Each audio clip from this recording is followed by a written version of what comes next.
रायपुर में film maker Anurag Kashyap के खिलाफ एफआईआर दर्ज हो गई है। ब्राह्मण समुदाय पर आपत्तिजनक टिप्पणी के मामले में सिटी कोतवाली थाने में ये केस दर्ज किया गया है। रायपुर में सोमवार को समाज के लोगों ने विरोध प्रदर्शन किया था। डायरेक्टर पर आरोप है कि उनके आपत्तिजनक बयानों से ब्राह्मण समुदाय की धार्मिक भावनाओं को ठेस पहुंची है, जिसके चलते रायपुर के ब्राह्मण समाज ने सोमवार को अनुराग कश्यप के खिलाफ कानूनी कार्रवाई की मांग को लेकर सिटी कोतवाली में शिकायत की थी। राष्ट्रीय ब्राह्मण महासंघ की शिकायत पर डायरेक्टर अनुराग कश्यप पर एफआईआर दर्ज हुई है।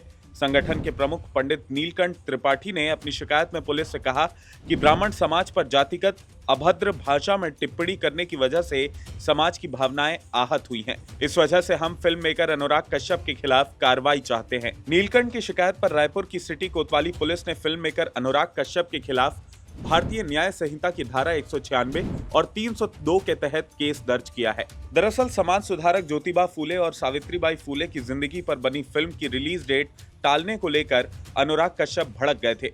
डायरेक्टर ने ब्राह्मणों के खिलाफ अपमानजनक भाषा का इस्तेमाल किया था। इसी के कारण देश भर में ब्राह्मण समाज के लोग कश्यप के खिलाफ पुलिस में शिकायत कर रहे हैं। भाजपा सांसद बृजमोहन अग्रवाल ने भी अनुराग कश्यप को सख्त नसीहत दी थी। उन्होंने कहा था कि अगर भारत में रहना है तो भारत के साथ चलना होगा। बृजमोहन ने कश्यप के खिलाफ सख्त एक्शन की मांग भी की थी। बृजमोहन ने रायपुर में मीडिया से चर्चा में कहा था कि कुछ लोग जाति संप्रदाय के नाम पर विद्वेष फैलाना चाहते हैं।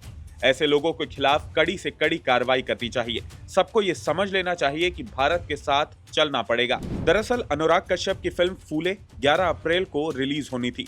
हालांकि जातिवाद के आरोप के बाद फिल्म की रिलीज डेट को टालना पड़ गया। सेंसर बोर्ड ने भी फिल्म में कई बदलाव किए। इसकी रिलीज में देरी और सीबीएफसी के बदलावों से परेशान होकर अनुराग ने केंद्र सरकार, ब्राह्मण समुदाय और sensor board of film certification पर चंद पोस्ट शेयर किए थे। इसके बाद अनुराग कश्यप को सोशल मीडिया पर आलोचना का सामना करना पड़ा।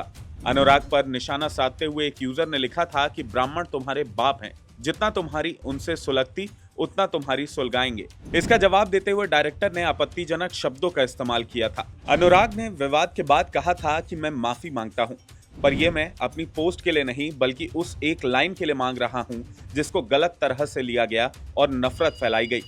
कोई भी एक्शन या स्पीच आपकी बेटी, परिवार, दोस्त और जानने वालों से ज्यादा नहीं। उन्हें रेप की धमकी मिल रही है, जान से मारने की धमकी दी जा रही है। जो खुद को संस्कारी कहते हैं वो लोग ये सब कर रहे हैं। तो कही हुई बात वापस नहीं ली जा सकती और ना लूंगा, लेकिन मुझे जो गाली देनी है दो। मेरे परिवार ने ना कुछ कहा है ना कहता है, इसलिए अगर मुझसे माफी ही चाहिए तो ये मेरी माफी है। ब्राह्मण लोग औरतों को बख्श दो, इतना संस्कार तो शास्त्रों में भी है, सिर्फ मनुवाद में नहीं है। आप कौन से ब्राह्मण हो तय कर लो, बाकी मेरी तरफ से माफी। अब देखना होगा कि आगे चलकर ये पूरा विवाद क्या नया मोड़ लेता है। फिलहाल अनुराग कश्यप की गई टिप्पणियों और उनके परिवार के खिलाफ जो धमकियां निकलकर सामने आ रही है, इस पूरे मामले पर आपकी क्या राय है, कमेंट में हमें जरूर बताएं। इसके साथ ही इस वीडियो को ज्यादा से ज्यादा लाइक और शेयर करें और IBC 24 के हमारे YouTube चैनल खबर विभाग को जरूर सब्सक्राइब कर लें। नमस्कार।